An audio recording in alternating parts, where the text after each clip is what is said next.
안녕하십니까. 전북대학교의 박성용입니다.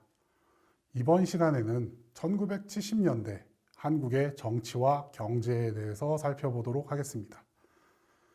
시기적으로는 대한민국 제3공화국이 끝나고 유신체제에 기반한 제4공화국이 들어서는 시기입니다. 국제정치적으로는 냉전에 따른 동구권과 서방 진영 사이의 긴장이 완화되는 데탕트 시기가 도래하게 되는데, 데탕트가 추진되는 원인과 함께 미국과 중국과의 관계 개선에 대해서 살펴보도록 하겠습니다.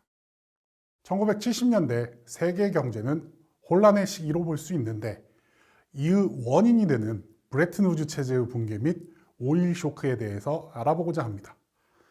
한편 한국에서는 박정희 정부가 민주주의 및 헌정 질서에 위배되는 유신 체제를 수립해 장기 독재 집권 체제로 진입하고, 박정희 대통령이 암살당하면서 유신 체제는 종식됩니다. 그러나 권력 공백 상황에서 신군부가 군사 쿠데타를 통해 정권을 잡으면서 다시금 정치적 혼란이 나타납니다. 이러한 정치적 변화에 대해서도 살펴보도록 하겠습니다. 경제적 측면에서는 한국은 경제 개발을 추진하면서 중공업 육성을 선택하게 됩니다. 이를 통해 경공업 제품 중심에서 중공업 제품 중심의 수출 증진을 모색합니다. 이에 1970년대 경제 상황을 제3차 및 제4차 경제개발 5개년 계획을 중심으로 살펴보고, 산업화 전략으로서 중공업 육성 전략을 살펴보고자 합니다. 이번 차시는 1970년대 국제 정세에 대해서 살펴보도록 하겠습니다. 정치적으로는 냉전으로 대립이 심화되던 상황에서 1960년대 말부터 긴장 완화의 분위기가 형성됩니다. 미국과 소련 간의 극단적 대립이 일부 누그러지고, 미국과 중국이 접근하는 등의 일부 냉전 이완 현상이 발생을 하게 됩니다. 1970년대는 경제적으로는 미국 중심의 국제금융체제가 약해지고, 두 차례의 에너지 위기가 발생하는 등 많은 우여곡절이 있던 시기이기도 합니다. 먼저 국제정치상의 뚜렷한 변화 중에 하나인 데탕트에 대해서 살펴보도록 하겠습니다. 데탕트는 프랑스어로 긴장 완화를 의미하는 말입니다. 1960년대 말부터 1970년대에 형성된 동서 양측의 대립에 따른 긴장이 일부 완화되는 현상을 가리키는 용어로 사용되고 있습니다. 1940년대 후반 이후 공식화되어서 전 세계적으로 확대된 미국과 소련의 대립은 1962년 쿠바 미사일 위기와 같이 극한의 대립으로 연결되며 전 세계가 제3차 세계대전을 우려할 정도로 심각한 상황이었습니다. 이러한 상황에서 미국과 소련은 핵전쟁 방지에 공통의 이익을 발견하게 되고, 유럽의 상호 세력권을 존중하게 됩니다. 동시에 상호 진영 내부에서도 프랑스의 독자 노선, 서독의 공산권 국가와의 관계 개선을 모색하는 동방정책과 같은 독자적인 대외 정책, 그리고 소련과 중국의 대립이 표면화되는 등 같은 진영 내에서의 균열과 다극화의 움직임이 나타나게 됩니다.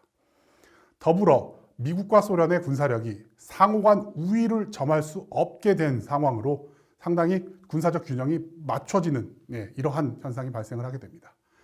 이러한 변화는 냉전 초기의 대립과는 다른 상황을 초래했고, 결과적으로 세계는 긴장 완화 또는 화해 무드를 형성하는 데탕트 시기를 맞이하게 됩니다. 데탕트 시기에는 기본적으로 경쟁은 유지되나, 기본적인 수준의 경쟁은 유지하나 상호 공존의 길을 양 진영에서 모색하게 됩니다. 이러한 데탕트가, 즉 긴장 완화가 추진되는 배경에는 미국과 소련 양국의 국내 사정과 외부의 정치적 사정이 영향을 미치게 됩니다. 소련의 경우 소련을 비롯한 동구권 국가의 농업정책 실패, 비효율적인 식량 유통 등으로 인해 식량 자급이 불가능하게 됩니다. 이에 미국과의 관계 개선을 통해 식량을 수입할 필요가 있던 상황이었습니다. 소련은 1962년 캐나다로부터 곡물을 긴급하게 수입한 것을 시작으로 해서 미국의 곡물 메이저 회사에게서 곡물을 매입했고 1972년 이후 소련의 곡물 수입은 현저하게 증가하게 됩니다. 더불어 소련은 미국과의 군비 경쟁에 따라 경제적 부담을 느끼던 상황이었습니다. 냉전기를 통틀어 소련은 단 한 번도 미국을 경제 규모에서는 앞선 적이 없습니다. 냉전 극초반기를 제외하면 공산권 전체가 단결하더라도 미국을 중심으로 한 자유진영의 군사적 균형을 맞추는 수준이긴 했지만 경제적 측면에서는 균형을 맞추기가 사실상 불가능한 상황이었습니다. 더군다나 핵무장까지 성공했던 서유럽의 일부 국가들과 달리 동독이나 체코슬로바키아 정도를 제외하고는 경제적으로 낙후되어 있던 동유럽 국가들은 소련의 도움 없이는 군사력을 유지할 능력이 없던 상황에서 이 공산권 국가들을 지원하는 데도 상당한 재정이 소모되던 상황이었습니다. 미국의 경우는 베트남전이 지속되면서 이에 대한 정치적, 경제적 부담이 커져가던 상황이었습니다. 특히 미국 국내의 반전 여론과 함께 지속적으로 증가하는 전쟁 비용을 처리해야 하던 상황입니다. 이러한 상황에서 1969년 취임한 닉슨 대통령은 베트남 전쟁의 조기 철군을 공약한 상황입니다. 베트남 전쟁 조기 종결을 위해서는 북베트남을 지원하는 소련과의 관계 개선이 필요했던 상황이고, 더불어 중국의 베트남전 개입을 우려하던 상황에서 중국과의 관계 개선도 필요하던 시기입니다. 이러한 배경으로 동서 간의 긴장 완화가 추진됐고, 이러한 대탕트 분위기에 힘입어 1969년부터 미국과 소련은 핵무기를 포함한 두 차례의 전략무기 감축 협정을 전개합니다. 1차 협정은 1972년에 맺어졌고 미국과 소련 양측의 핵무기 배치를 현 수준으로 동결하는 것에 중점을 두게 됩니다. 2차 협정은 1979년에 맺어졌고 본격적인 감축과 기존의 양적 제한이 아닌 질적 제한까지 포함을 시키게 됩니다. 특히 대탕트 시기의 가장 극적인 사건은 미국과 중국의 관계 개선입니다. 미국은 베트남전 조기 종식을 위해 소련과의 관계 개선과 함께 중국의 베트남전 개입을 막기 위해 전략적으로 움직여야 했던 상황입니다. 또한 미국 내 일부 학자들은 중국과의 관계 개선, 더 나아가 중국이 미국과 동맹을 맺는다면 소련에 대항하여 국제 정세의 획기적인 변화를 가져올 수 있을 것이라고 주장하던 상황입니다. 미국은 미국과 중국 간의 소통을 위해 루마니아, 파키스탄, 폴란드 등을 통해 의견을 타진하게 됩니다. 중국은 1969년 중소 국경 분쟁 이후 소련을 중요한 전략적 위협으로 인식하고 있었고 동구권에서는 외교적 고립 상태에 처해 있었습니다. 이에 미국과의 관계 개선이 소련의 위협에 대한 균형이 될 수 있을 것이라고 생각을 하게 됩니다. 이러한 전략적 환경에 맞춰서 1971년 미 대통령 안보 담당 보좌관이었던 헨리 키신저가 중국을 방문하여 국무원 총리 저원라이와 회담을 개최하게 됩니다. 그리고 1972년에는 닉슨 대통령이 중국을 방문하여 중국의 주석인 마오쩌둥과 정상회담을 진행하게 됩니다. 최종적으로는 1979년 미국과 중국이 정식적으로 외교관계를 수립하고 서로의 수도인 워싱턴과 베이징에 각각 대사관을 설치하게 됩니다. 이는 미국의 외교적 승인이 대만에서 중국으로 변화했다는 것을 의미합니다. 이러한 공식적인 외교관계 수립 이전인 1971년에 이미 중국은 미국의 승인에 힘입어 유엔 안전보장이사회의 상임 이사국이 되었고 대만은 유엔을 탈퇴했던 상황입니다. 한국에 있어 닉슨의 중국 방문은 박정희 유신 체제 구축에 일정 부분 영향을 미치게 됩니다. 미국의 노선 변경은 박정희 대통령에 있어 남베트남의 패망과 함께 미국이 공산화를 방치했다는 인식을 하게끔 만들게 됩니다. 이에 따라 자신에게 강력한 권력이 있어야 한다는 명분을 내세우게 되고, 실제로 10월 유신 단행 선언문 초고에는 닉슨 대통령의 중국 방문으로 이러한 유신 체제를 취했다라는 문구가 있었습니다. 그렇지만 사실 이 문구는 미국의 강력한 반발로 삭제되고 실제 선언문에는 이 문구는 들어가지 않게 됩니다. 데탕트에 이어 브레튼 우주 체제의 붕괴와 오일 쇼크에 대해서도 좀 살펴보도록 하겠습니다. 1960년대 베트남전과 존슨 행정부의 위대한 사회 프로그램으로 인해 재정 적자에 빠졌던 미국은 무역 수지도 악화되던 상황이었습니다. 급기야 1971년에는 20세기에 처음 들어서 미국이 무역 수지 적자를 기록하게 됩니다. 이는 근본적으로 서독과 일본의 경제적 약진으로 인해 미국 상품의 경쟁력이 일정 부분 후퇴한 것에 기인하게 됩니다. 이러한 재정적 문제에 대응해 미국은 달러 공급을 늘림으로써 문제를 해결하려고 합니다. 그러나 달러 공급이 과잉 발생되고 국제시장에서 미국 달러에 대한 신뢰가 점차적으로 추락을 하게 됩니다.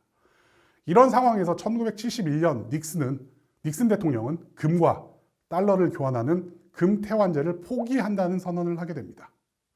즉, 이거를 통해서 타국이 보유한 달러를 금으로 바꿔주지 않는다라는 것을 의미합니다. 이로 인해 이러한 닉슨 대통령의 선언으로 인해 국제 경제는 혼란 상황으로 빠지게 됩니다.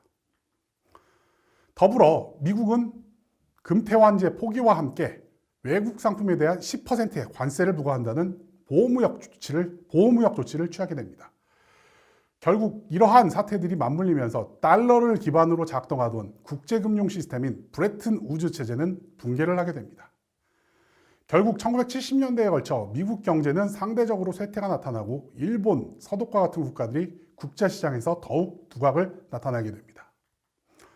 이렇게 국제금융 시스템의 변화가 발생하는 시점에 아랍 산유국들의 석유 무기화 정책과 이란의 혁명으로 인한 석유 생산의 대폭 감축으로 인해 석유 공급의 변화가 발생을 하게 되는데, 이를 오일 쇼크라고 얘기를 합니다. 이런 오일 쇼크는 또 이제 석유 파동이라는 명칭으로도 불리기도 하는데요.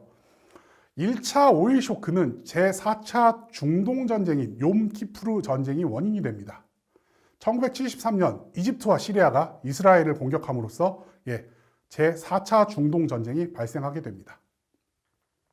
전쟁의 시작과 함께 중동 산유국들의 합의체인 오펙에서는 석유 감산을 결정하고 원유 가격을 인상합니다. 이는 일종의 자원의 무기화를 보여주는 사례라고 볼 수 있습니다. 특히 석유 산업의 중동산 석유 의존도가 매우 높았고, 서구 국가들이 이스라엘 지원에 대한 어떤 아랍권 국가들의 이 반발이라는 점에서 이제 이 1차 오일 쇼크가 발생을 하게 됩니다. 그래서 73년도 10월 배럴당 2.9달러였던 석유 가격은 감산을 결정한 이후 1974년 1월에 11.65달러까지 올라가게 됩니다. 단시간에 약 4배의 가격 인상이 발생하게 됩니다. 2차 오일 쇼크는 이란의 이슬람 혁명이라는 직접적인 계기와 연계가 있습니다. 1979년 이란의 이슬람 혁명으로 팔레비 왕조가 무너지고 이슬람 근본주의에 입각한 공화국 신정부가 들어서게 됩니다. 신정부는 팔레비 전 국왕의 망명을 도왔던 서방 세력과의 관계를 끊고 국내 정치 불안 및 서방 국가에 대한 보복을 이유로 원유 수출을 전면 중단하게 됩니다. 그러면서 석유 가격이 치솟게 됩니다.